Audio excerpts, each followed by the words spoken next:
What we found in Egypt is only the highlands of it.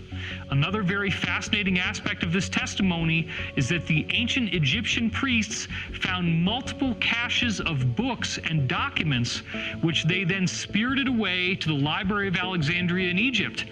And we are told that the burning of the Library of Alexandria was a false flag, and the only thing they really burned was the census records, and the Romans took all of the real books, all the ancient stuff cataloged by the Egyptians, and hid it away in where?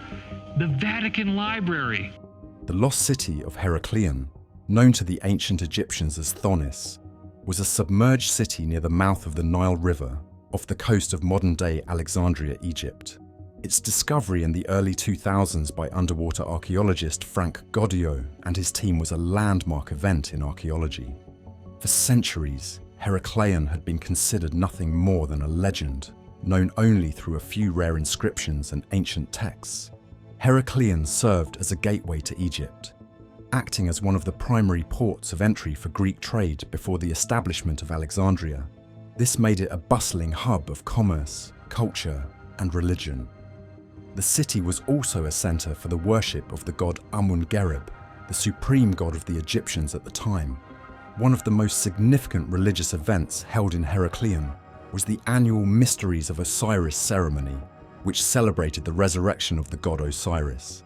Artifacts and inscriptions found underwater suggest that this ceremony involved a procession from the temple of Amun-Gereb in Heracleion to the temple of Amun in Canopus. The city's remains are located around 6.5 kilometers off the coast, submerged under 30 to 45 feet of water. The excavation revealed a vast treasure trove of artifacts, statues, and architectural wonders that provide invaluable insights into ancient Egyptian civilization and its interactions with the Greek world.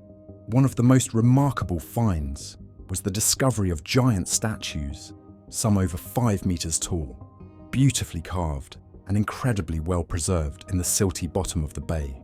These statues represent a mix of Egyptian gods and goddesses, pharaohs, and Greek rulers, highlighting the cultural blend that characterized the city.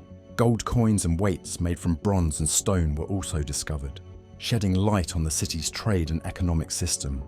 Among the most intriguing discoveries were dozens of small limestone sarcophagi, believed to have been used for mummified animals brought as offerings to the gods.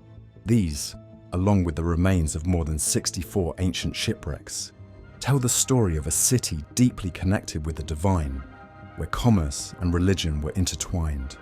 An interesting comparison can be drawn between Heracleion and the ancient city of Pompeii in Italy.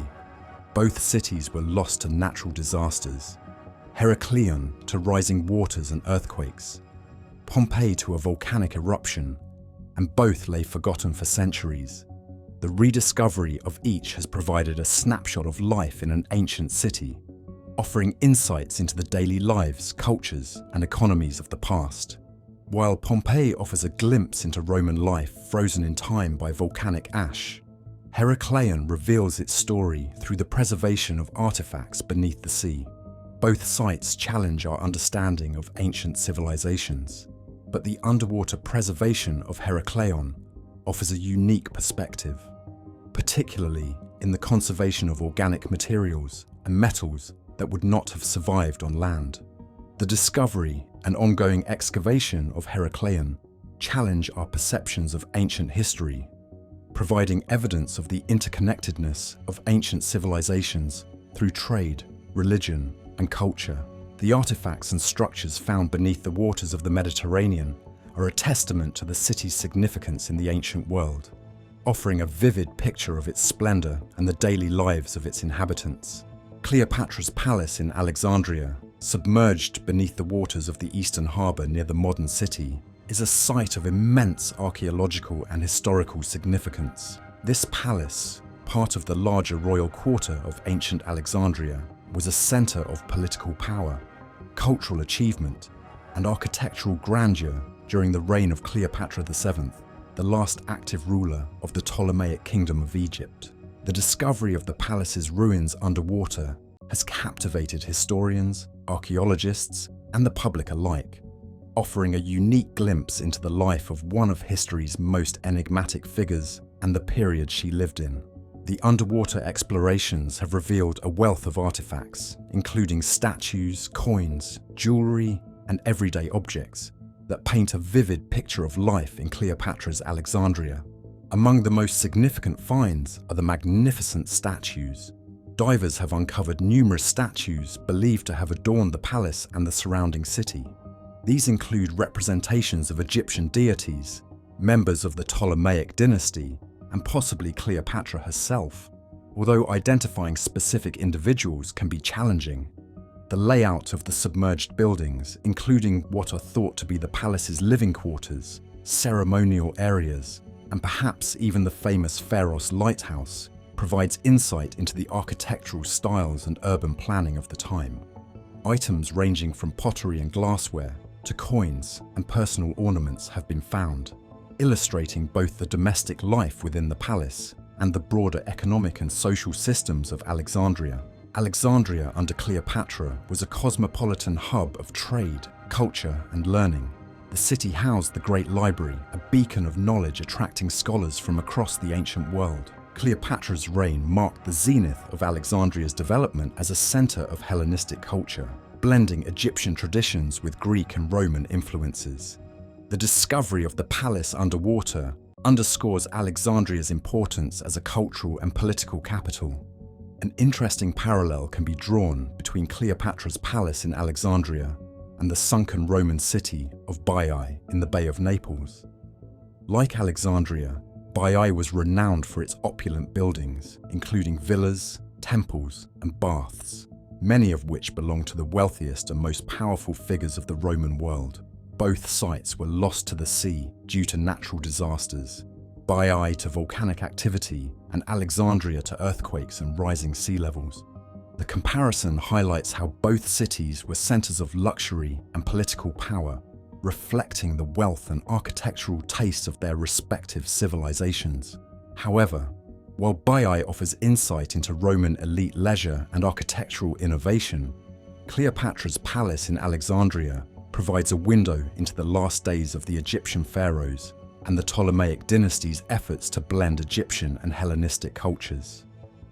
The port of Alexandria, established by Alexander the Great in 331 BC, quickly became one of the world's most significant trade hubs and a beacon of cultural and intellectual achievement. Situated on the Mediterranean coast of Egypt, it connected trade routes from Europe, Asia, and Africa, making it a melting pot of cultures, ideas, and goods. The port's strategic and economic significance was unmatched in the ancient world, serving as the primary entry point for grain shipments from Egypt to Rome, a critical factor in Rome's imperial stability. One of the port's most iconic landmarks was the Pharos lighthouse, one of the 7 wonders of the ancient world. Standing on the island of Pharos, it guided ships into the harbour with its towering light. Constructed in the 3rd century BC, it exemplified ancient engineering marvels and symbolised Alexandria's prosperity. Although not directly part of the port, the Great Library of Alexandria was emblematic of the intellectual vibrancy that the city's wealth and connectivity facilitated. It attracted scholars, scientists, and philosophers from across the ancient world. The royal quarters and palaces around the port included magnificent structures and the Museion, a shrine of the Muses, which housed the famous library. These buildings reflected the city's status as a centre of Hellenistic culture and power. Underwater archaeology has uncovered a wealth of artifacts from the port, including ancient shipwrecks, pottery, and everyday items, offering insights into ancient maritime practices and the diverse goods that flowed through the city.